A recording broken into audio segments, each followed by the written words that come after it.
Hi ಎಲ್ಲರಿಗೂ ನಮಸ್ತೆ. ನಾನು ಸೌಮ್ಯ. ಇವತ್ತು ಕೂಡ ಒಂದು ಹೊಸ ರೆಸಿಪಿ ತೊಗೊಂಬಂದಿದ್ದೀನಿ. ಏನು ಅಂದರೆ ಇಡ್ಲಿಲಿ ಬರ್ಗರ್ ಟ್ರೈ ಮಾಡಿದ್ದೀನಿ. ತುಂಬ ಚೆನ್ನಾಗಿ ಬಂದಿತ್ತು, ತುಂಬ ಟೇಸ್ಟಿಯಾಗಿ ಕೂಡ ಇತ್ತು. ಸೊ ಹಾಗೆ ಯಾರೆಲ್ಲ ನನ್ನ ಯೂಟ್ಯೂಬ್ ಚಾನಲ್ ನೋಡ್ತಾ ಇದ್ರು ಪ್ಲೀಸ್ ಸಬ್ಸ್ಕ್ರೈಬ್ ಮಾಡಿ, ಸಪೋರ್ಟ್ ಮಾಡಿ.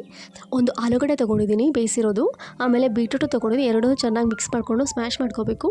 ಅದಾದಮೇಲೆ ಪೆಪ್ಪರ್ ಪೌಡರ್, ಜೀರಿಗೆ ಪೌಡರ್, ಚಾಟ್ ಮಸಾಲ ಹಾಕ್ಕೊಂಡು ಚೆನ್ನಾಗಿ ಮಿಕ್ಸ್ ಮಾಡ್ಕೋಬೇಕು. ಆಮೇಲೆ ಉಪ್ಪು ಕೂಡ ಹಾಕ್ಕೋಬೇಕು.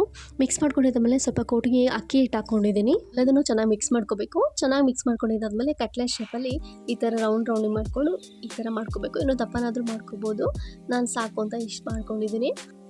ನಾವು ಇದನ್ನು ಬೇಯಿಸ್ಕೋಬೇಕು. ಬೇಯಿಸ್ಕೊಳ್ಳೋದಕ್ಕೆ ಒಂದು ಗ್ಯಾಸ್ ಮೇಲೆ ಒಂದು ಪ್ಯಾನ್ ಇಟ್ಕೋಬೇಕು. ಸ್ವಲ್ಪ ಅದಕ್ಕೆ ಎಣ್ಣೆ ಹಾಕ್ಕೊಂಡು ಎಣ್ಣೆ ಚೆನ್ನಾಗಿ ಕಾದಿದೆಯೋ ಅಂತ ಚೆಕ್ ಮಾಡಬೇಕು. ಚೆಕ್ ಮಾಡಿದ ಮೇಲೆ ಒಂದೊಂದಾಗಿ ಅದನ್ನು ಕಟ್ಲೆಟನ್ನು ಹಾಕಬೇಕು. ಹಾಕಿದ್ದಾದಮೇಲೆ ಒಂದು 10 ನಿಮಿಷ ಎರಡನ್ನೂ ಬೇಯಿಸ್ಬೇಕು. 2 ಸೈಡು ನಾವು ಸಹಿತ ತಿರುಗಿಸಿ ಬೇಯಿಸ್ಕೋಬೇಕು. ಚೆನ್ನಾಗಿ ಬೇಯಿಸಿದಾದ್ಮೇಲೆ ಒಳ್ಳೆ ಕಲರ್ ಚೇಂಜ್ ಆಗುತ್ತೆ. ಅದು ನೋಡಿ ಬರ್ತಾ ಕಲರ್ ಚೇಂಜ್ ಆಗ್ತಾ ಬರುತ್ತೆ. ಎರಡೂ ಸೈಡು ತುಂಬ ಚೆನ್ನಾಗಿ ಬೇಯಿಸ್ಕೋಬೇಕು. ಎರಡೂ ಸೈಡು ಬೇಯ್ದಿದೆ, ಚೆನ್ನಾಗಿ ಬೆಂದಿದೆ. ನಾವೀಗ ಬರ್ಗರ್ ರೆಡಿ ಮಾಡ್ಕೊಳ್ಳೋಣ. ಈಗ ಒಂದು ಬೇಯಿಸಿರೋ ಇಡ್ಲಿನ ಉಲ್ಟಾ ಮಾಡ್ಕೋಬೇಕು.